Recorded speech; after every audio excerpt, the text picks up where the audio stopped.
J'admire à chaque fois votre foi quand on a un évangile un peu difficile et vous répétez tous « Louange à toi, Seigneur Jésus ».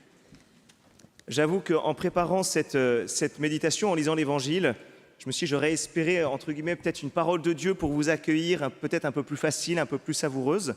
Mais voilà, il paraît que c'est la rentrée et donc peut-être qu'il faut retrouver des mœurs un peu plus studieuses. Et donc on va essayer de méditer tous ces textes. Et aujourd'hui, je vais vous proposer peut-être une homélie un peu plus catéchétique, peut-être un peu plus technique. Voilà, mais demain, il y en a plein qui recommencent les cours. Vous venez de rentrer au travail, donc ça nous garde dans le bain. Pour être franc, quand j'ai lu l'Évangile, je me suis trouvé un petit peu gêné. Pourquoi ? Parce que Jésus met clairement en garde les pharisiens contre la tradition. Vous laissez de côté le commandement de Dieu pour vous attacher à la tradition. Et là, on voit bien que Jésus prend la tradition, vous voyez, d'une manière péjorative. Or, la tradition chez les Juifs, mais aussi pour nous catholiques, eh bien, est extrêmement importante. Pourquoi ? Eh bien, c'est ce que je vais essayer de creuser avec vous ce soir, pour voir l'importance, mais aussi le danger de la tradition dans notre foi. Alors, prenons le commencement de la tradition dans la Révélation. Le peuple hébreu, lui, il a reçu des mains de Moïse la loi dans le désert. Mais il a fallu ensuite que Moïse l'interprète et la porte à ses frères pour qu'effectivement ils la mettent en pratique. Certes, il n'a pas voulu, Moïse, en l'interprétant, y ajouter ou enlever des éléments, mais il a voulu l'interpréter pour pouvoir en vivre, pour que le peuple puisse en vivre. Et comme le peuple hébreu, nous recevons de Dieu ses commandements à travers sa parole et l'Église qui nous la transmet. Et nous aussi, il nous faut la mettre en pratique. Et ce que l'Église fait depuis 2000 ans à travers son enseignement, son magistère, c'est précisément d'interpréter la parole de Dieu et de la transmettre afin que nous puissions concrètement vivre des commandements de Dieu. Alors, frères et sœurs, on est souvent dans une certaine utopie où on pense qu'on peut recevoir, vous voyez, la parole de Dieu d'une manière, j'allais dire, complètement vierge, pleinement dans la vérité, que tout de suite, tout est lumineux pour moi. Et je pense que c'est un peu utopique. On a besoin et on l'interprète à chaque fois, la parole de Dieu. Et c'est ce que nous faisons en permanence dans nos relations. Regardez combien de fois nous interprétons de travers la parole de nos proches. On croit avoir entendu, avoir compris, alors qu'en réalité, ce n'était pas ce que la personne voulait dire. Alors oui, nous avons besoin d'interpréter, et afin de ne pas nous tromper dans l'ordre de la foi, nous nous appuyons sur ceux qui ont interprété avant nous cette parole et qui, par leur vie, ont témoigné d'une mise en pratique authentique. C'est ce que nous appelons la tradition, avec un grand T. Notre foi ne repose pas simplement sur la parole de Dieu, mais aussi sur son interprétation qui nous est donnée par l'Église.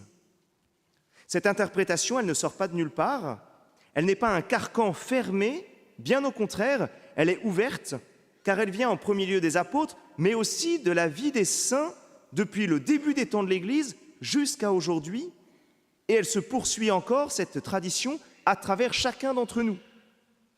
Voici ce que dit le Concile Vatican II. Cette tradition qui vient des apôtres progresse dans l'Église, sous l'assistance du Saint-Esprit.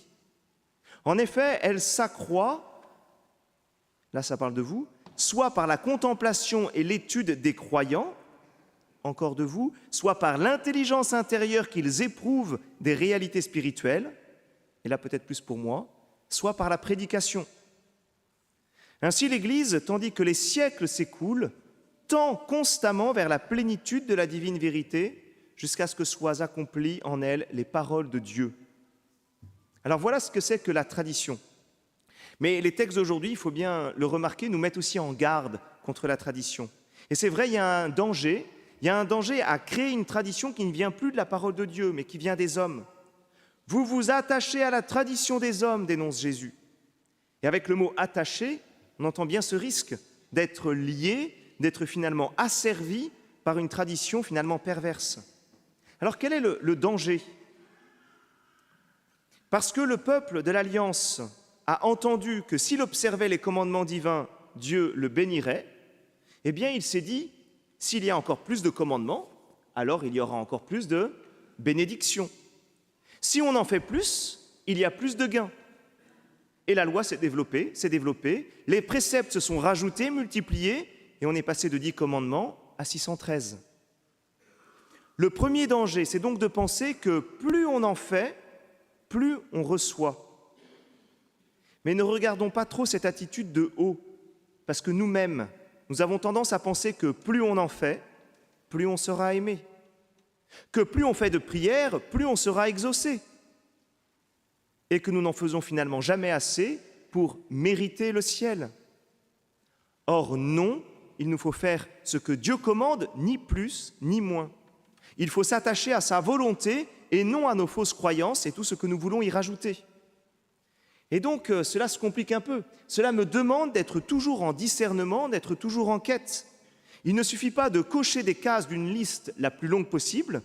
Il nous faut sans cesse écouter la parole de Dieu, écouter la tradition vivante de l'Église, puis dire « Et moi, Seigneur, que veux-tu que je fasse ?»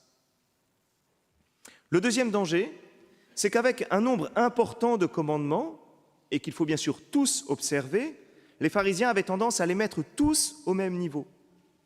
Et donc le danger, c'est de mettre au même niveau le lavage des coupes, de carafes et de plats, avec le commandement « Tu aimeras ton prochain ». Vous comprenez que ce qui compte dans la liturgie, ce que nous vivons par exemple aujourd'hui, c'est la communion avec Dieu, c'est la communion fraternelle, et non pas la dorure du calice qui sera sur l'autel. Et le danger, c'est de mettre au même niveau le geste liturgique et l'amour de Dieu lui-même, de mettre au même niveau la forme et la vérité du cœur. Oui, le rite est important, mais il est fait pour me conduire à Dieu et à une alliance avec lui.